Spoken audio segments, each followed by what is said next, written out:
Dricus du Plessis qui a mis en valeur le fait qu'il avait gagné sa ceinture avec la manière qu'il était très fort et tout ça. Il n'y a pas de problème, mais qu'il reviendrait, qu'il allait retravailler et qu'il reprendrait sa ceinture. Il a une motivation de ouf. De toute façon, il n'a pas été brisé mentalement, hein. Il n'a pas été brisé mentalement, puisque regarde, jusqu'à la dernière seconde, il a réussi à maintenir ce niveau. Ça, c'est une grosse force, hein, parce qu'il y en a beaucoup justement qui critiquent Dricus.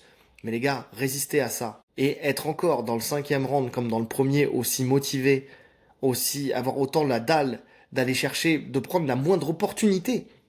Parce que ce qu'il faut dire, c'est qu'après c'est réussi ou pas réussi, mais dès qu'il a une opportunité de faire quelque chose, il l'a prise.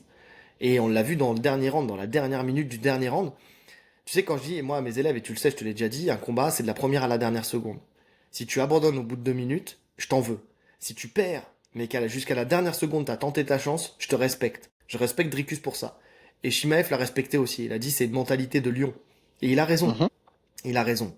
Ça, j'aime beaucoup. D'ailleurs, prenez exemple sur les deux et donnez du respect aux deux. Tu vois, parce que les deux ont fait quand même quelque chose d'extraordinaire dans ce combat.